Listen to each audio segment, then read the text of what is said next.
오늘 우리에게 주신 하나님 말씀은 시편 16편 1절로 11절 말씀입니다. 시편 16편 1절로 11절 말씀입니다. 저 한 절, 여러분 한 절, 마지막 절은 합독하도록 하겠습니다. 하나님이여 나를 지켜주소서. 내가 주께 피하나이다. 내가 여호와께 아뢰되 주는 나의 주님이시오니 주밖에는 나의 복이 없다 하였나이다. 땅에 있는 성도들은 존귀한 자들이니 나의 모든 즐거움이 그들에게 있도다. 다른 신에게 예물을 드리는 자는 괴로움이 더할 것이라. 나는 그들이 드리는 피의 전제를 드리지 아니하며 내 입술로 그 이름도 부르지 아니하리로다. 여호와는 나의 산업과 나의 잔의 소득이시니 나의 분깃을 지키시나이다. 내게 줄로 재어 준 구역은 아름다운 곳에 있으며 나의 기업이 실로 아름답도다. 나를 훈계하신 여호와를 송축할지라. 밤마다 내 양심이 나를 교훈하도다. 내가 여호와를 항상 내 앞에 모심이여 그가 나의 오른쪽에 계심으로 내가 흔들리지 아니하리로다. 이러므로 나의 마음이 기쁘고 나의 영도 즐거워하며 내 육체도 안전히 살리니 이는 주께서 내 영혼을 소홀에 버리지 아니하시며 주의 거룩한 자를 멸망시키지 아니실 것임이니이다. 주께서 생명의 길을 내게 보이시리니 주의 앞에는 충만한 기쁨이 있고 주의 오른쪽에는 영원한 즐거움이 있나이다. 아멘.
네, 주께서 생명의 길을 내게 보이시리니 주의 앞에는 충만한 기쁨이 있고 주의 오른쪽에는 영원한 즐거움이 있나이다. 아멘. 사랑하는 성도 여러분, 그리고 우리 청년 여러분, 만나서 반갑습니다. 네, 이 새벽에 제가 숲속 작은 나라의 영상을 같이 이렇게 틀게 됐는데요. 축복 구절을 어떻게 해볼까 생각을 하다가 어제 마침 이제 제가 숲속 작은 나라에 일을 하러 가 있어서 여러 가지 영상을 좀 담아봤어요. 근데 그 영상 중에 물이 흐르는 장면이 있죠. 물이 흐르는 장면 속에는 제가 오늘 설교를 하고 싶어하는 내용을 전하고 싶어하는 이 내용이 이 흐르는 물에 있어요. 흐르는 물이 제가 처음에는 의도했거든요. 조그만한 쫄쫄쫄쫄 흐르는 물이 점점 이제 넓어지고 커지고 이제 크게 이제 흐르는 장면을 이제 제가 했고, 물이 흐르는 곳에는 푸르름이 항상 있어요. 그래서 없을 것 같던, 다 메말랐던 것 같은, 다시는 여기서 생명이 없을 것 같은데 어느샌가 그 물이 흐른 자리 속에서 생명이 다시 태어나고 피어나고 있다라는 것이죠. 여러분들이 열심히 심어 놓으시고 그 했던 방풍나물과 안전하게 안전하게 지금 잘 있는 걸 확인했습니다. 네. 기쁨에서 같이 파생되는 단어는요, 제가 보기에는 충만인 것 같아요. 그래서 오늘 제가 축복 구절에 이야기했던 것처럼 충만한 기쁨이 그리고 영원한 즐거움이 우리에게 있기를 간절히 소망합니다. 네. 물은 고여 있으면 썩지만 흐르면 생명을 살립니다. 하나님의 사랑도 마찬가지입니다. 하나님의 사랑이 내 안에 머물러 있으면 신앙은 메마르게 됩니다. 그러나 그 사랑이 하나님으로부터 나에게서 우리 공동체에게, 그리고 공동체에서 세상으로 흘러갈 때 그 기쁨도 함께 흐르게 되는 것입니다. 오늘 시편 16편의 다윗은 하나님 안에서 누리는 기쁨을 고백하고 있습니다. 그런데 그 기쁨은 혼자만 누리는 기쁨이 아닙니다. 하나님께 받은 사랑이 흘러가는 기쁨입니다. 그래서 오늘 저는 사랑이 흐르는 기쁨이라는 제목으로 하나님께서 원하시는 사랑의 흐름을 살펴보도록 하겠습니다. 첫 번째는 사랑의 기쁨은 하나님으로부터 시작됩니다. 이것은 위에서부터 흐르는 사랑입니다. 다윗은 먼저 하나님께 시선을 고정합니다. 시편 16편 1절 2절에 이렇게 나와 있습니다. 하나님이여 나를 보호하소서, 내가 주께 피하니이다. 주는 나의 주님이시오니 누구밖에요? 주밖에 나의 복이 없다 하였나이다. 아멘. 다윗은 하나님보다 더 좋은 것이 없다고 고백합니다. 이것이 사랑의 시작입니다. 하나님을 사랑하지 않고서는 참된 기쁨도 시작할 수 없는 것입니다. 오늘날 많은 사람들이 기쁨을 환경에서 찾고 있습니다. 돈이 생기면 기쁠 것 같고, 건강해지면 기쁠 것 같고, 문제가 해결되면 행복하고 기쁠 것 같습니다. 그러나 환경은 자꾸 변합니다. 이 환경이 자꾸 변화되면 요즘 근래의 사람들은 어떻게 되는지 여러분은 혹시 경험해 보신 적이 있을까요? 제가 요즘에 자주 하는 말이 있는데, 저 사람 화가 많네? 이런 말을 해요. 불평이 생기고요, 증오와 분노가 그렇게 많이 생기더라고요. 환경 하나가 변하면. 그러면 우리 안에 기쁨과 감사와 하나님의 사랑이 자꾸 덮어지고 그 안에 다시 피어나는 것이 불평과 증오와 분노가 된다는 것이죠. 그 악함들은요, 끊임없이 우리를 만족하지 못하게 해요. 그리고 부정의 언어로 만나는 사람들을 자꾸 피곤하게 하는 거죠. 믿는 자들이라 할지라도 말입니다. 그러나 하나님은 변하지 않으십니다. 그래서 예수님은 이렇게 얘기하십니다. 요한복음 15장 11절에는 내 기쁨이 누구 안에 있어? 너희 기쁨을 어떻게 한다고요? 제가 기쁨 다음에 뭐가 나온다 그랬죠? 네, 기쁨 다음에 충만이 나온다 그랬어요. 빌립보서에도 그렇고요, 요한 1서, 요한 2서에도 기쁨 다음에는 충만이라는 단어가 나와요. 얼마나 좋습니까? 그냥 기뻐하는 게 아니에요. 기쁨을 어떻게 한다고요? 충만은 어떤 건가요? 우리가 물컵에 물을 이렇게 가득 채워보세요. 그리고 가득 채워질 때 한 방울 한 방울 한 방울 한 방울 채워보세요. 그러면 여기서 물이 볼록 이렇게 표면 장력 때문에 이렇게 볼록 올라오는 것을 볼 수 있어요. 근데 그 상태를 충만이라고 해요. 이해하시면 좀 편하시겠죠. 거기서 한 방울만 탁 터지면 그냥 와라르 무너지는 거예요. 그냥 쏟아지는 거예요. 얼마나 좋으시겠어요. 그 충만한 상태가 우리 안에 기쁨으로 항상 넘치게 하신다는 거예요. 누가? 하나님께서 우리에게 그 기쁨을 빼앗지 못하게 하신다는 것이죠. 그 기쁨의 충만을 누리는 저와 여러분이 되시기를 간절히 소망합니다. 네. 그래서 주님과의 관계가 깊어질수록 기쁨이 충만하게 바뀌고, 그리고 또한 우리 안에 더욱더 풍성한 삶을 살 수 있도록 하나님께서 우리에게 축복해 주신다는 것이에요. 기도하는 사람에게는 기쁨이 있어요. 말씀을 가까이 하는 사람에게 기쁨이 있어요. 예배를 사모하는 사람에게 기쁨이 있다라는 것이죠. 왜냐하면 기쁨의 근원이신 하나님께서 우리와 가까이 하시기 때문이라는 겁니다. 믿으십니까? 기도하는 여러분, 그리고 말씀을 가까이 하시는 여러분, 그리고 예배를 사모하여서 이 성전에 이렇게 가득하게 모이신 사랑하는 주님의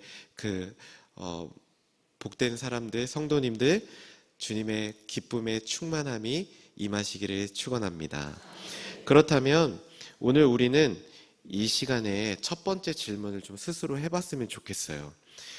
혹여나 이곳에 있는 사람들 중에 나는 하나님을 사랑하고 있는가?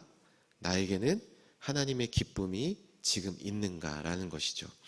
주님보다 더 소중한 것이 많아질수록 기쁨은 사라집니다. 그것을 경험해 보셨죠? 그러나 주님이 내 삶의 가장 큰 기쁨이 되실 때 사랑의 강물이 우리에게 흐르는 것입니다. 두 번째입니다. 사랑의 기쁨은 하나님으로부터 왔지만 그것이 그 안에서 머무는 것이 아니고 우리 공동체에게 흘러갑니다. 옆으로 흐르는 사랑입니다. 하나님을 사랑하는 사람은 자연스럽게 우리 성도님들 공동체를 사랑하게 되어 있습니다. 다윗은 이렇게 말합니다. 오늘 본문에 보면 16편 3절에 이렇게 나와 있죠. 땅에 있는 성도들은 어떤 자들? 존귀한 자들이니 나의 모든 즐거움이 누구에게 있도다? 그들에게 있도다. 다윗의 고백입니다. 다윗은 이런 놀라운 고백을 하는 거예요. 하나님을 사랑하던 다윗의 기쁨이 성도들을 향해서 흘러가는 거예요. 하나님을 향해서 집중했던 다윗이 성도님들을 향해서 흘러간다라는 것이죠. 우리도 그렇게 될 수 있습니다. 하나님을 사랑하는 여러분, 반드시 그 사랑은 옆 사람에게 흘러가게 되어 있습니다. 흐르지 않는 사랑은 그러면 진짜 사랑인지 의심해 봐야 됩니다. 교회의 본질은요, 예배만 드리는 곳이 아니에요. 사랑이 흐르는 곳입니다. 위로하고요, 격려하고요, 함께 기도하고요, 함께 또 울어주고요, 함께 웃는 공동체인 것입니다. 시편 133편 1편에는 이런 말씀이 있습니다. 보라, 형제가 연합하여 동거함이 어찌 그리 선하고 아름다운고라는 말씀이죠.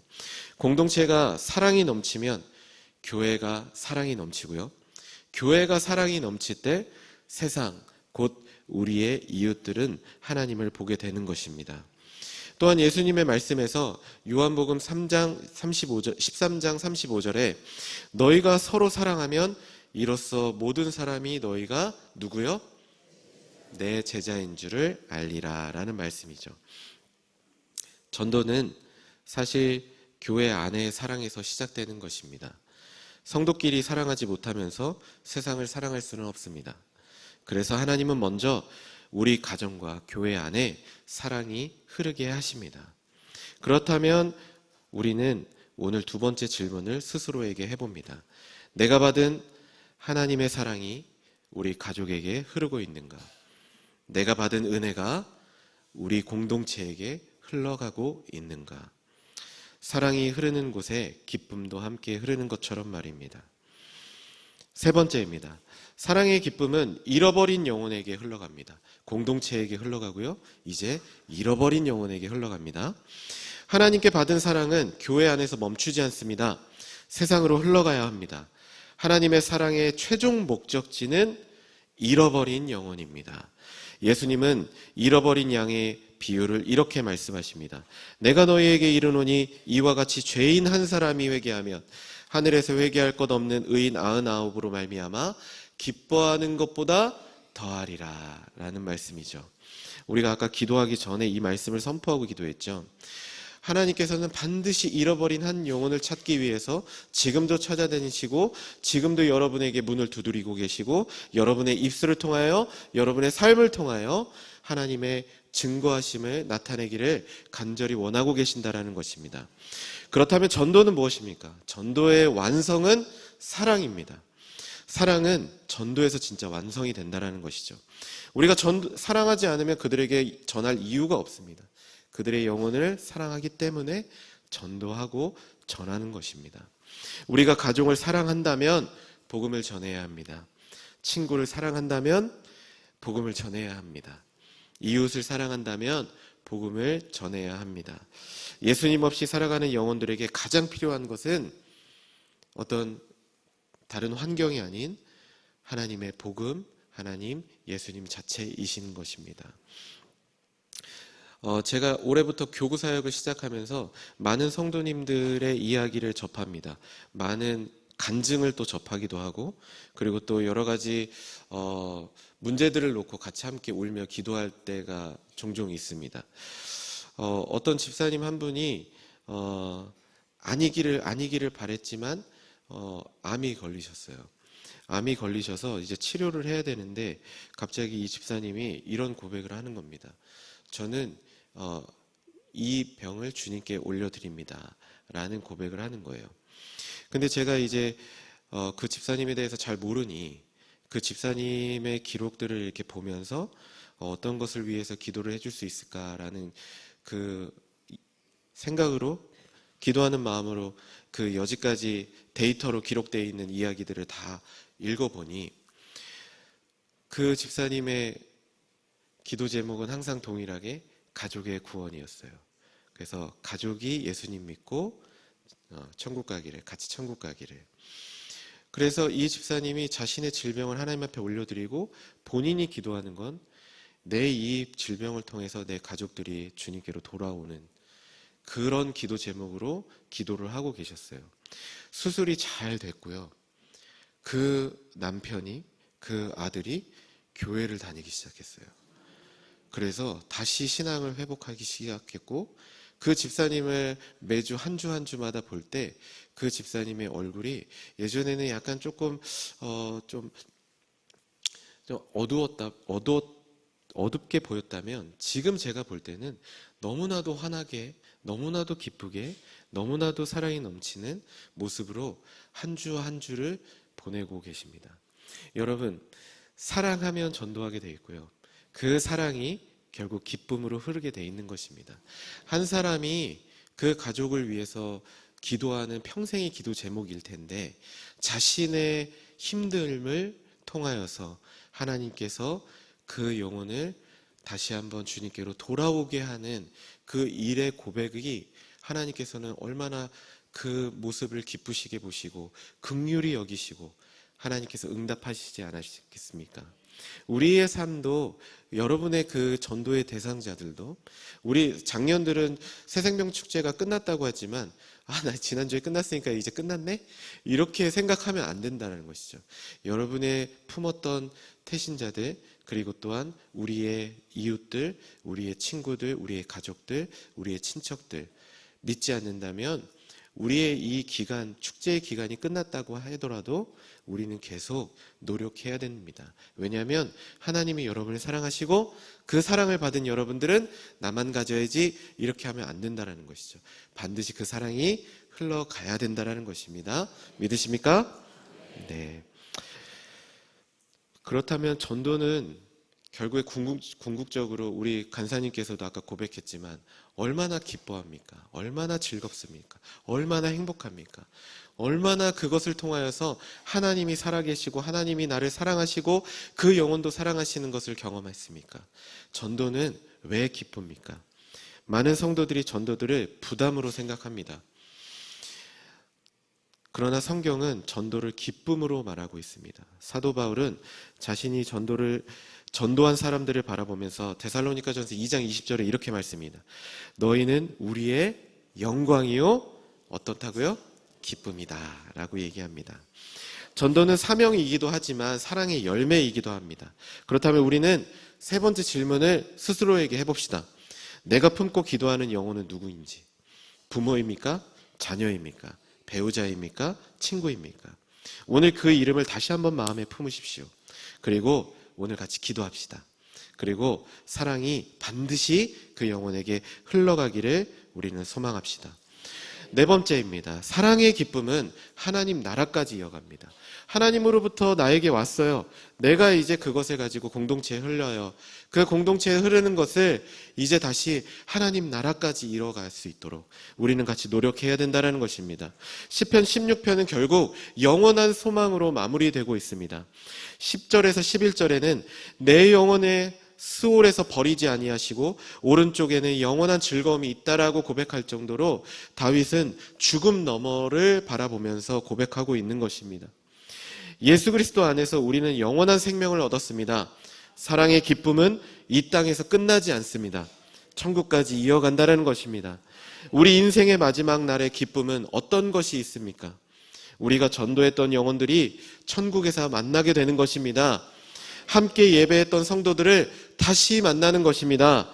무엇보다 우리를 사랑하신 예수님을 만나는 것입니다. 그날은 우리는 가장 큰 기쁨을 누리는 것입니다. 그 기쁨을 나만, 그리고 우리만 알고 있을 수 있습니까? 저는 새생명 축제를 할 때마다 생각나는 한 명이 있어요. 제 친구가 있거든요. 중학교 친구인데요. 지금은 이 세상에 없어요. 근데 그 친구는 중학교 때부터 학교 짱이었어요. 제가 그 경기도 화성에 이사를 가면서 이제 처음 친구를 사귀었는데 그 친구가 학교 짱인 거예요. 네. 네.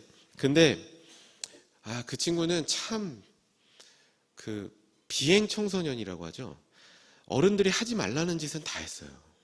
그 시골에서 오토바이 타지 말아라 하면 오토바이를 어떻게 훔쳐서 타고, 담배 피지 말아라 그러면 어떻게 또 그 담배를 피고, 술을 먹지 말아라 그러면 꼭 그렇게 술을 가서 먹어서 학교에 술 취한 채로 들어오고, 학교 선생님에게는 대들어가지고 또 정학을 먹고, 그래서 학교 수업 대신에 학교 화장실 청소를 하고 주변 청소를 하면서, 그런 친구가 있는데, 그 친구가 시골 동네에는 교회가 하나밖에 없었어요. 그래서 주일만 되면 그 친구가 오는 거예요. 근데 그 친구가 참 성격이 모 같아가지고 이렇게 많이 괴롭혀요. 자기가 마음에 안 들면 자꾸 괴롭혀요. 그래서 저는 그 친구가 안 나왔으면 좋겠어요. 근데 안 나왔으면 좋겠는데 꼭 굳이 와가지고 막 자기 자랑을 늘어놓으면서 자기 힘 자랑도 하고, 뭐 이렇게 의시되고 뭐 이렇게 뭐 잘난 맛에 사는 뭐 어떤 그런 모습을 보는 친구였어요. 근데 그 친구랑 이제 뭐 2박 3일 여름 수련회도 가고 겨울 수련회도 가고, 이제 그러면 그 친구는 막 은혜 받은 척을 해요. 주여! 하면서 아씨! 막 이러고. 내 이제 뭐 내 신학생 될 거야. 내가 막 목사 될 거야. 막. 와, 그러면서 이제 또 그러다가 또 학교에서 그 삶은 또 개차반이고. 또 그런 친구가 중학교 때부터 고등학교 때까지 그렇게 이어졌어요. 결국 그 친구는 고등학교에서 이제 퇴학을 당하게 되고, 이제 수원으로 가서 이제 조직 생활을 하게 됐어요. 이제 그 일진 무리들은 이 친구가 대단해 보이는 거죠. 이렇게 된구나, 이렇게. 근데 저희는 이제 그게 너무 무서운 거예요. 이제 막 얘가 막 이따만한 사시미 칼도 막 갖고 다니고 학교에 막 이러니까 너무 무서운 거예요. 그런데 그 친구가 이제 그렇게 조직 생활을 하면서 사람도 죽이고 교도소에 가고, 그 어머니가 저한테 와서 친구 좀 면회 좀 해달라고. 너무 무서워서 못 갔어요. 예. 뭐 교도소, 그 고등학생이 교도소를 어떻게 가요? 그러니까 너무 무서워서 못 갔어요. 그러고 나서 몇 년이 지나서 저는 이제 신학생이 돼서 학교를 다니고 있고, 신학생인 제가 그 친구 어머니는 부러운 거예요. 그래서 저희 어머니에게 부럽다, 아들 잘 키웠다. 근데 저도 뭐 그렇게 신학생이지만 그냥 뭐 나쁜 짓은 안 했지만 그냥 개차반이었거든요. 똑같은 그냥 도찐 개찐이었는데, 그 친구는 진짜 사회적으로 막 그런 거였고, 저는 사회적이진 않았지만 이렇게 약간 좀 그랬던 거예요. 그 친구가 또 교도소를 갔어요. 그래서 교도소를 가서 이제 한번 면회를 갔으면 좋겠다. 그때는 이제 제가 이제 성인이니까 찾아갔어요. 소소문해서 찾아갔더니 그 친구가 나왔어요. 진짜 드라마에서 보는, 영화에서 보는 장면이 그 무슨 이렇게 유리 하나 놓고 이렇게 마주 앉게 됐죠. 그 친구가 저한테 하는 딱 한마디가 있었어요. 너는 나처럼 살지 마. 라는 말이었어요. 그래서 제가 그때 용기를 내서, 너 예전에 나랑 같이 교회 다니면서 그렇게 신앙생활 하지 않았니? 너 나랑 같이 이제 다시 밖에 나오면 이제 열심히 잘 살자. 말을 해야 되는데 말을 못했어요. 이 말을 못했어요, 말을. 그리고 나서 말을 해야지 하는데 계속 말을 못했어요. 그렇게 끝나고 저는 결혼을 하고 아이를 셋을 낳고 가끔씩 시골에 가서 아이들과 복작복작 되는 모습을 친구 어머니는 볼 때마다 부러워하시는 거예요. 근데 이 친구는 뭘 어떻게 사업을 했는지 사업이 엄청 잘 됐어요. 무슨 물티슈 장사를 했는데 이게 막 연 200억 매출이다 하면서 그 시골 동네에 막 오픈카를 타고 오고 비포장인데 막 그런 잘 보지도 못하는 그런 스포츠카를 막 끌고 오고 막 동네 사람들을 자랑하고 막 그러는 거예요. 저는 돈이 없으니 뭐 그런 거 자랑할 것도 없고 뭐 애들만 데리고 왔다 갔다 하고 그러고 있는데 이 친구는 돈을 잘 벌고 어머니가 고생했다고 2층 집도 지어드리고 어머니 외제차도 사드리고 이러는 거죠. 근데 그 친구가 저랑 이렇게 동네에서 가끔씩 이제 명절마다 마주칠 때가 있어요. 근데 그 친구가 저를 보면서 부러워하는 거예요. 그때 제가 얘기했어야 되는데 또 말을 못했어요. 예수를 믿어라. 다시 믿어라. 같이 다시 신앙생활 하자. 이 얘기를 못했어요. 결국 그 친구는 그 많은 돈을 가지고 마약에 또 손을 대고 TV에도 나오고요. 막 그러다가 결국엔 스스로 목숨을 끊었어요. 그러고 나니까 이제 제가 가슴이 철렁하더라고요. 만났을 때 얘기를 할 걸. 얘기를 못했네. 내가 다시 한번 만나서 얘기를 했으면 이 친구가 어떻게 될지 인생의 말미가 이렇게 되진 않았을 텐데 내가 얘기를 못했네. 내가 끝내 얘기를 못했네. 이 마음이 제가 새생명 축제하면서 교회 사역을 하면서 1년에 한두 번씩 꼭 하잖아요. 제가 이번에도 그 친구가 자꾸 생각이 나는 거예요. 20년 동안 생각이 나는 거예요, 지금. 너무 후회스럽고 너무 제 자신이 한심스럽고 그 얘기 한마디를 못해서 그 벽 사이에 교도소에서 그 면회할 때 내가 그 한마디 한다고 걔가 나를 해코지할 것도 아닌데 한마디를 못해가지고 제가 너무 후회스러운 제 삶에 계속 흔적으로 남아있는 거죠. 전도를 해야지 하다가 끝내 하지 못하는 이 심정들을 여러분 갖고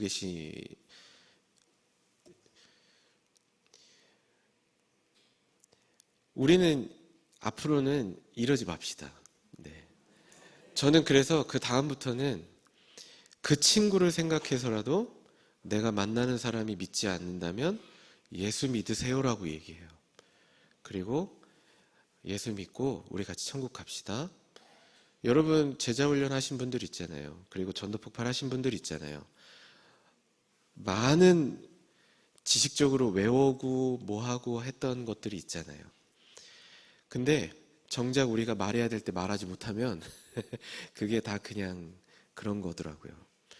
그래서 저는 말을 하려고 합니다. 그리고 말을 하고 있습니다. 제가 다시 후회하지 않으려고. 하나님 앞에서 제가 다시 한번 부끄럽지 않으려고. 그것이 우리에게 필요할 것 같습니다. 사랑의 기쁨은 흐르는 거예요. 제가 계속 얘기하죠. 하나님께 사랑을 받고 하나님을 사랑하는 기쁨. 그 사랑이 가족과 공동체에게 흘러가는 기쁨. 그 사랑이 잃어버린 영혼에게 흘러가는 기쁨. 결국 하나님 나라의 영원한 기쁨으로 이어지는 것입니다. 사랑이 막히면 기쁨도 막힙니다. 그러나 사랑이 흐르면 기쁨도 흐릅니다. 오늘 하나님께서 우리에게 말씀하십니다. 요한복음 13장 34절에 새 계명을 너희에게 주노니 서로 사랑하라. 내가 너희를 사랑한 것 같이 너희도 서로 사랑하라. 그 사랑이 하나님께로부터 시작되어서 교회와 가정을 지나 세상으로 흘러가게 하십시오. 그때 우리의 삶 속에서는 제가 축복구절로 얘기했던 시편 16편의 11절 말씀이 이루어질 것입니다. 주께서 생명의 길로 내게 보이시리니 주의 앞에는 충만한 기쁨이 있고 주의 오른쪽에는 영원한 즐거움이 있나이다. 사랑의 기쁨이 우리 안에 머무르지 않고 흘러가게 되기를 주님의 이름으로 축원합니다. 오늘 이 시간에 이 예배가 끝나면 바로 다니엘 6대 7대 올리브홀로 모여주시면 감사하겠고요. 그리고 또 오늘 특별히 청년들을 위한 안수기도회가 있습니다. 그래서 기도가 시작되면 우리 청년분들은 중앙으로 나오셔서 담임 목사님과 우리 교구 목사님, 청년 목사님들이 같이 안수 기도를 해주실 겁니다. 그래서 기도가 시작되면 가운데로 안내를 받으셔서 나와서 같이 기도를 받으시면 좋겠습니다. 우리 두 손을 들고 함께 기도합시다. 나의 신앙은 흐르는 신앙입니까? 멈춰있는 신앙입니까?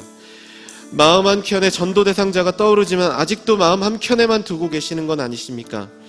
예수님도 포기하지 않은 한 영혼을 왜 우리가 먼저 포기하는 것입니까? 이 시간 우리가 다시 한번 다짐합시다. 하나님의 사랑이 나로부터 흐르게 하소서.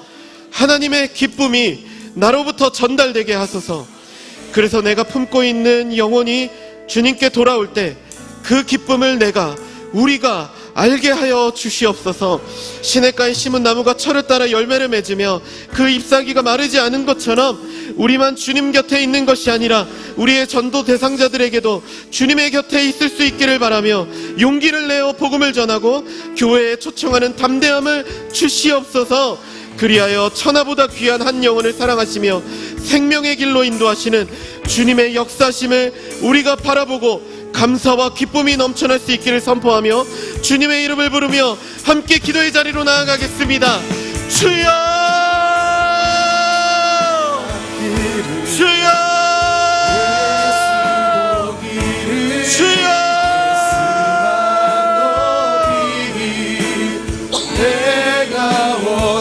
하나님, 오늘 또한 우리에게 하나님의 높은 말씀을 우리에게 허락하심을 감사합니다. 하나님, 오늘도 우리가 그 사랑이 흘러나가기를 원합니다.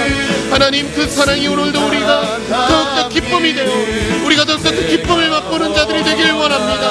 하나님, 우리의 가족들, 우리의